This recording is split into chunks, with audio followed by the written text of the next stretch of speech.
আজকে সকালে দিদির টাকা আজকে অ্যাকাউন্টে ঢুকেছে, তো সেই টাকায় আজকে মোদিকে দেখতে যাচ্ছি। নিজেকে আজকে খুব ভালো লাগতেছিল। সকালবেলা কোনো টাকা ছিল না, হাতে অ্যাকচুয়াল টাকা ছিল না। আমি ভাবছিলাম যেতে হয়তো পারবো না, কিন্তু কালকে রাতেই আমাদের যুবসাথীর টাকা 1500 ঢুকে গেছে। আমি সেই টাকা তুলে নিয়ে আজকে মোদিজি জমায় যাচ্ছি। গতকালকে উত্তরপ্রদেশ, বিহার, ঝাড়খণ্ড, আসাম থেকে লোক আনার পরেও নরেন্দ্র মোদীর এই যে ব্রিগেড সভা, এই সভা বঙ্গ বিজেপির যতটা লাভ করতে পারেনি, তার থেকে বিজেপির কর্মীর একটা ভিডিও বঙ্গ তৃণমূল কংগ্রেসের লাভ করে দিয়ে গেছে। কি করে বলবো? কারণ এই যে ছেলে দুটো ঠিক ব্রিগেড গ্রাউন্ডে যাওয়ার আগে একটা তারা জবান দিল, তারা একটা বাইট দিল, সেখানে বলল যে তাদের কাছে সকালবেলা নাকি কোনো টাকা ছিল না এবং যুবসাথীর টাকা ঢোকার পর তারা সেই 1500 টাকা দিয়ে নরেন্দ্র মোদীর সভায় যাচ্ছে। তাই বললাম যে এই একটা কথা, নরেন্দ্র মোদীর ব্রিগেড বা এই যে পুরো যে একদম ঢাকঢোল পিটিয়ে এত বড় একটা সভা করার তাদের যে প্রচেষ্টা, ইউপি, বিহার, ঝাড়খণ্ড, এখান থেকে লোক এনে বিরিয়ানি খাইয়ে মানুষকে পয়সা দিয়ে এত বড় একটা সভা করে যতটা বঙ্গ বিজেপি লাভ করে দিতে পারেনি, তার থেকে এই একটা বাইট পশ্চিমবঙ্গের তৃণমূল কংগ্রেসকে লাভবান করে দিয়েছে। কি করে? আমি সেটাই আপনাদের কাছে এক্সপ্লেন করব।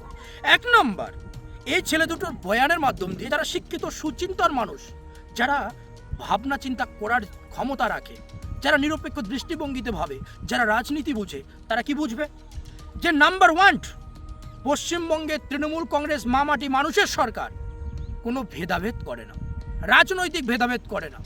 তারা যে কোনো তাদের প্রকল্পের মাধ্যম দিয়ে তারা সমস্ত জাতি গোষ্ঠী নির্বিশেষে রাজনৈতিক ভেদাভেদ ছাড়া সকলকে তারা সেই প্রকল্পের সুবিধা পৌঁছে দেয়। এটা একটা প্রমাণ গেল।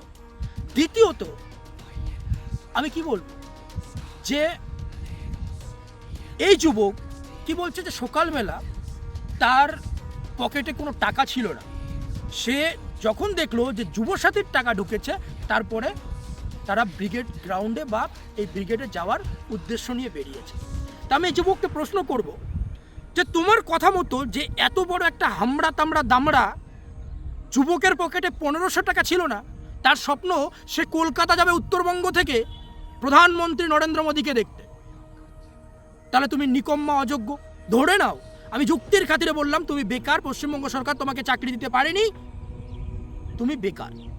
কিন্তু তাই বলে তুমি এত বড় শরীর নিয়ে, এত স্পিকিং পাওয়ার নিয়ে, এত বড় একটা দামড়া ছেলে, তোমার এতটুকু ক্ষমতা নেই? তোমার যখন ইচ্ছা যে তুমি উত্তরবঙ্গ থেকে দক্ষিণবঙ্গে কলকাতার বুকে যাবে প্রধানমন্ত্রী নরেন্দ্র মোদীকে দেখতে, ব্রিগেডে যেতে, রাজনীতি করতে, তোমার পকেটে 1500 টাকা ছিল না।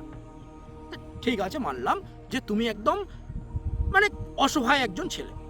তো যখন একজন অসহায় হতদরিদ্র মানুষের কাছে সরকারি কোনো প্রকল্প বলুন আর যে কোনো টাকাই বলুন, সে যদি একটা টাকা পায়, তার কাছে প্রায়োরিটি কি দাঁড়ায়?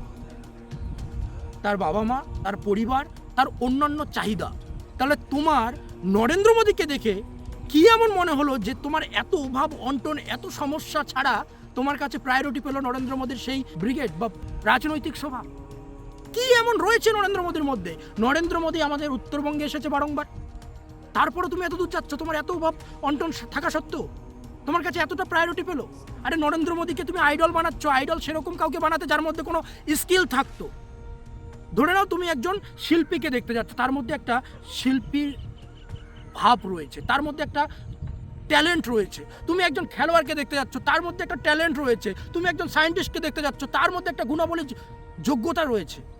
তুমি যে কোনো জায়গায় যেতে, তাদেরকে আইডল বানাতে, তাহলে তোমার একটা লাভ হতো। কিন্তু তুমি এমন এক ব্যক্তিকে আইডল বানাচ্ছ যার কোনো যোগ্যতা নেই, যে একজন অশিক্ষিত, কোনো না কোনোভাবে হাতকে লাল করে রাজনৈতিক ফায়দা তোলার জন্য রাজনীতিতে এসেছে এবং সে কোনো না কোনোভাবে কাকতালীয়ভাবে প্রধানমন্ত্রী হয়েছে, সম্মানীয় এখন।